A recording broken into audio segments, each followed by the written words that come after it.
My brother-in-law pulled me aside and whispered, "You'll never be good enough for my sister." When I laughed, he smiled darkly. "You won't be laughing when she chooses me over you." A week later, my wife packed a suitcase and said, "I need space." I smirked. "Check your bank account first." Moments later, he collapsed in shock. "My name's Daniel. I've been married to Mia for 5 years. We met in college in Austin, Texas. She was the calm to my chaos, and for a long time I thought we had something solid, steady, real. But Mia came with a brother, Mark. Mark was the kind of guy who acted like he owned the air in the room, always had a comment, always needed to one-up someone. If I said I got a promotion, he'd talk about how he almost became CEO at his last job. If I fixed a leaking faucet, he'd go on about remodeling an entire kitchen. Typical insecure guy energy, but worse. From the beginning, he had this weird attitude toward me. Not just cold, but competitive. Like he saw me as some rival. I thought I was just being paranoid. Then one night, we were all at a family barbecue at Mia's parents' place in San Antonio. He pulled me aside, beer in hand, and said it with the most smug look I've ever seen. "You'll never be good enough for my sister." I stared at him for a second. Then I laughed. Because honestly, that line sounded like something from a bad movie. But he didn't laugh. "You won't be laughing when she chooses me over you." That got under my skin. What the hell was that supposed to mean? He just walked away. Didn't explain. Didn't look back. And I wish I had taken it seriously right then. I really do. Because what happened next changed everything. Right after that barbecue, Mia changed. Not in a big, obvious way. More like little things at first. She'd stay out later. Started putting passwords on things that didn't have passwords before. She wouldn't talk to me like she used to. Always tired. Always busy. I tried to tell myself it was stress. She just switched departments at work. Maybe she was overwhelmed. But deep down, I knew something was off. Then one night, I caught her texting under the covers. Like a teenager. She didn't see me watching from the bathroom doorway. I didn't confront her. I waited. I'm not proud of what I did next, but I also don't regret it. I installed keylogger software on our shared laptop. Yeah, I know. Invasion of privacy. Sue me. A few days later, I checked the logs. My stomach turned. She was talking to Mark, her own brother. At first, I thought I misread something. The tone, the way they were messaging, it didn't sound like siblings. It wasn't sexual, but it was emotional. Deep.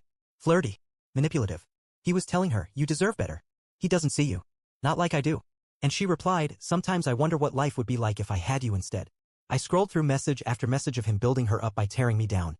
I had no idea how long it had been going on, but from the timestamps, it wasn't recent. It was months. He was feeding her pasun day after day, telling her I was cheating, that I didn't love her, that he'd always protect her. Let that sink in. My own brother-in-law was trying to replace me in his sister's life. I played dumb. Didn't say a word. I needed time. First thing I did? Moved all my money out of our joint account. Every dollar. I had a personal account Mia didn't know about. I used it for side gigs and freelance stuff. Transferred every cent. Next, I checked our credit cards. She'd been making weird purchases, transferring small amounts into an account labeled under a new business name. Guess who the business was registered to? Mark. He'd convinced her to slowly funnel money to him in case she needed to leave me suddenly. I took screenshots. Every transaction. Every message. Every late-night text that said, "He's not right for you," or "I'll always be your home." I didn't even cry. I just felt cold. Focused. And then? I started planning. We were supposed to go on a weekend trip to Dallas. Last minute, I told her I had work. She went anyway with Mark. I used that time to get a lawyer. Not just any lawyer. My best friend's wife is a family law attorney, and she is brutal. I gave her everything I had. We drafted divorce papers so airtight Mia could suffocate just reading them. But I wasn't done. I hired a private investigator. Not because I needed more proof, but because I wanted to know everything. Turns out, they weren't just messaging. They were meeting up. Alone. Multiple times. I got photos. Receipts. Logs. I wasn't even surprised anymore. Just ready. Exactly 1 week after the barbecue, Mia stood at the doorway with a suitcase. Her eyes were red. Like she'd been crying for hours. But her face was cold. Empty. "I need space," she said.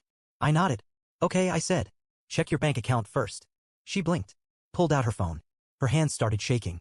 "Where's the money?" I didn't say a word. I just watched as the reality settled in. And then, Mark walked in. Right into the middle of it. And when he did, he saw her face, pale as paper. My face, calm and unreadable. The tension thick enough to choke someone. He opened his mouth to speak, but before he could, I tossed a manila folder onto the table. All the printouts. All the screenshots. Every shady bank transfer. Every message. Every lie. He froze. Mark reached for the folder with a trembling hand, flipped through a few pages, and then sat down. Hard. He didn't say anything. His mouth just hung open like his brain was trying to catch up. And then his phone buzzed. He pulled it out. Another message from his bank. Account frozen. His jaw moved like he wanted to scream but couldn't find words. I looked at Mia. She was still frozen in place, phone in her hand, breathing shallow. You didn't just cheat, I said. You stole. From our marriage. For him. She didn't deny it. Mark finally muttered something. You can't do this. I already did, I said. So there we were, my wife, her brother, and me all in the same room. Silent. Mia looked like she might pass out. Mark was hunched over the folder, flipping pages like if he kept reading, maybe the ending would change. It wouldn't. I walked into the kitchen, calmly poured myself a glass of water, and waited. I knew what was coming. You froze my accounts? Mark finally said, voice low. Yes. That's illegal. So is identity theft, I replied without turning around. Because here's the twist they didn't see coming. Mark had used my name on some of those transfers. Dumb enough to think no one checks transaction metadata. I had already filed a police report 3 days earlier. Had all the logs ready. I knew what was coming for him before he did. You're bluffing, he muttered. I opened a drawer. Pulled out the letter from the police department. Placed it on the counter. Not a word. Just the sound of paper sliding across wood. He read it. Twice. Then he slammed his fist down. You think this is justice? You ruined her. Your own wife. I turned and stared at him. You were trying to replace me, Mark. You talked to her like she was a girlfriend. You took her money. You used my name to set up bank accounts. You lied to both of us. He looked at Mia. Tell him you still want to leave. Tell him you love me. Mia's eyes filled with tears, but she said nothing. She just dropped her suitcase and sat on the floor like her strings had been cut. I didn't feel sorry for her. Not anymore. Later that night, after they both left, I got a call. Unknown number. I let it go to voicemail. 10 minutes later, my phone pinged. A video. From a burner email. It showed Mark. In a hotel room. With another woman. Not Mia. And in the background? Cash. Stacks of it. The timestamp was 2 weeks ago. So not only was he trying to destroy my marriage, he was scamming other women too. I stared at the screen stunned. Then I realized this wasn't just about love. This was about money. And power. I traced the email. Simple Gmail burner, but I knew what to do. I forwarded it to my lawyer and the private investigator. Asked them to dig. They did. 3 days later I had names. For women. All dating Mark at the same time. 2 of them had also loaned him money. One of them had pressed charges before he'd ghosted her when she asked for it back. Suddenly this wasn't a family issue. This was a pattern. A predator. When I told Mia's parents, they didn't believe me. Until I showed them the folder. Then the police report. Then the video. Her father turned pale. Her mother cried. They kicked Mark out of the family home that night. Changed the locks. Blocked his number. Mia stayed with a friend. I moved back into the house. My house. I paid for it. But the quiet was heavy. Unnatural. Like the place still held her voice. And then came the second twist. 3 days after Mark got kicked out, Mia came back. Unannounced. She looked different. Like she hadn't slept in days. Makeup smeared. Clothes wrinkled. Hair a mess. I need to talk, she said. I let her in. Sat across from her, arms folded. I didn't know, she said quietly. Didn't know what? About the other women. About the money. About him using your name. I swear. I wanted to believe her. Part of me did. But before I could say anything, she said something that nearly knocked me over. I think I'm pregnant. I stared at her. She didn't cry. Didn't look away. Just let those words hang in the air. It's his. I don't know. That was it. That one sentence tore down whatever was left standing between us. Then get a test, I said. She nodded. Didn't fight. Didn't ask to stay. Just stood up and walked out. That night, I sat alone in the house, watching old videos on my phone. Mia laughing in the kitchen. Mark cheering at some sports game, drink in hand. Me. In the middle of both. And all I could think was, how long had this been fake? That was the real betrayal. Not just the messages. Not just the money. But the time. The years. The trust. I thought I had hit the bottom. But I was wrong. Because the next day, Mark tried to sue me. So, yeah, he tried to sue me. Let that sink in. Mark, my brother-in-law, who had tried to steal my wife, my money, and my life, thought he could drag me into court. What for? Defamation. Yep. According to his lawyer, a sketchy dude who literally ran ads on Craigslist, I had intentionally damaged his reputation by sharing private messages and leaking personal material to his employers and friends. Except, I hadn't. Yet. All I'd done was report the fraudulent banking activity tied to my own name. I hadn't said a single word to anyone outside the family and the police. But Mark? He thought striking first would scare me. He thought wrong. What Mark didn't know was that I already had a real lawyer, a good one, and she had been building a case of her own. The thing about people like Mark is they leave trails. He left so many emails. Voice notes. Bank records. One of the other women he'd scammed came forward when she found out he'd tried to sue me. Turns out she still had the iPhone he'd given her. And guess what was on it? A full voice recording of him bragging. I could take Daniel's whole life if I wanted. Mia's already halfway gone. All it takes is one night and one lie. Clear voice. His face in the selfie video. Same room from the hotel video. We submitted it into evidence. Mark never saw it coming. What really broke everything open was something even I didn't expect. A second pregnancy test. Not from Mia. From one of the other women. She called my lawyer's office in tears, wanting to make a statement. Not because she wanted revenge, but because she wanted to make sure I wasn't the father. She said Mark told her I was cool with it, that we were business partners and shared everything. Let that sink in. He used my name again. Told her we were co-parenting friends. Made it sound like I agreed to be the father figure for a baby that wasn't even Mia's. This guy was deranged. I sent the video and screenshots to Mia. No message. No context. Just the truth. 10 minutes later, she showed up at my door. No makeup. No fake tears. Just hollow eyes. I got the results back. And it's not Mark's. I stared at her. Waited. It's yours. I didn't speak. I didn't blink. She sat down, looked at the floor. I didn't think it would matter. I didn't think you'd still be here.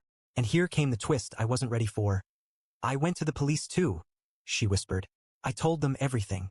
About the money. About Mark. About the emotional stuff. He tried to get me to lie. To say you hit me. I didn't. She slid over a printed email. Mark's email. It said, if you say he hurt you, we can make sure he loses everything. I can take care of you.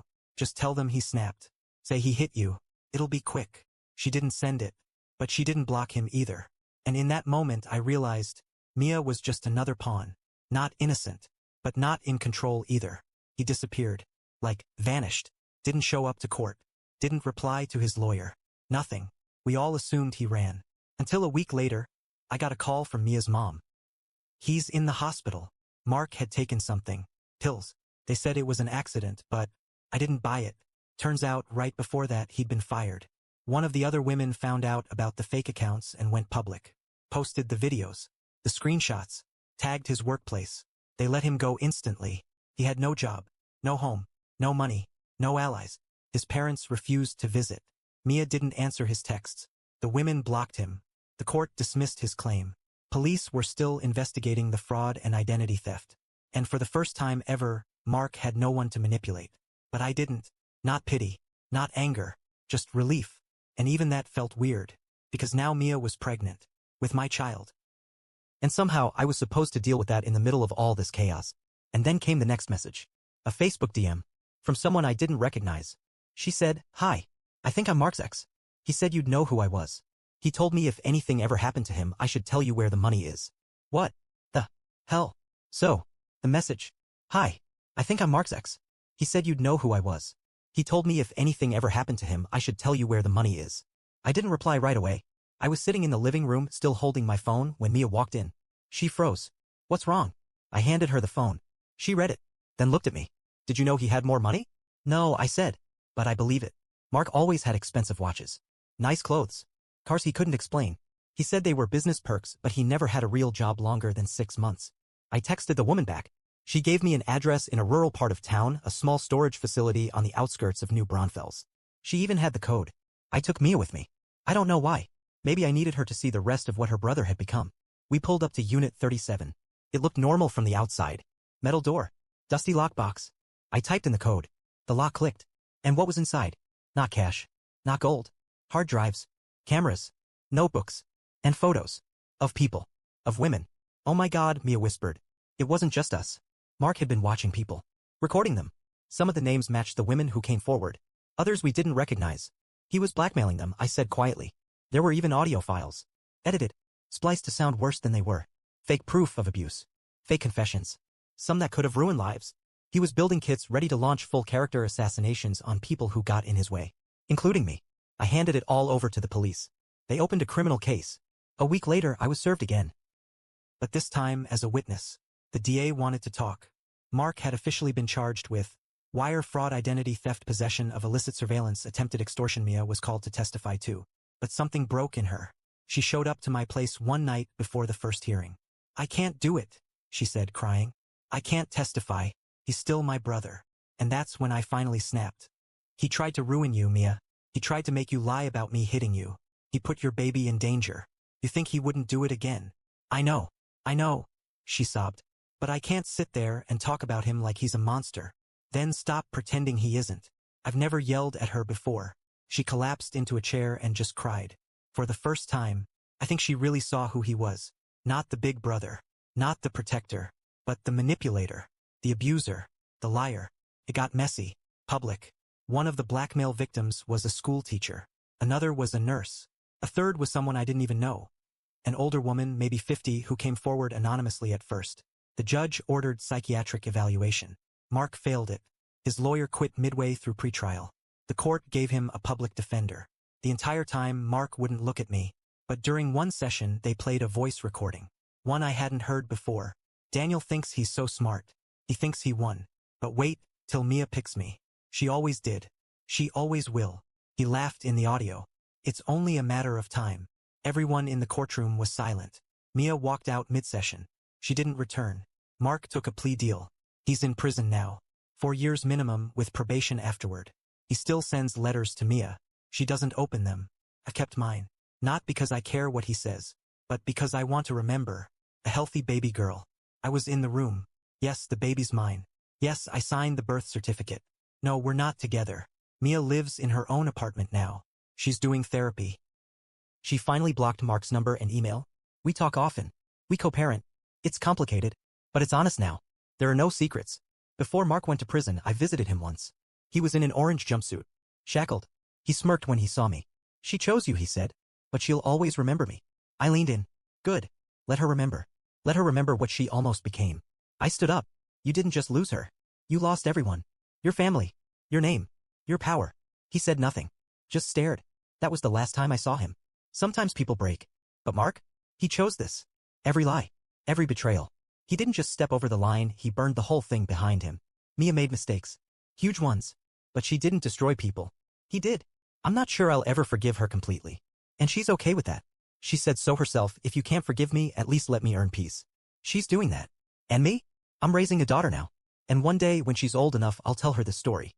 Not because I want her to know the pain, but because I want her to see what strength looks like. Not rage. Not revenge. Truth. Because truth? That's what brought everything down. Sometimes revenge doesn't look like fire and destruction. Sometimes it looks like a courtroom, a quiet apartment, a healthy baby, and a man who finally gets to sleep at night.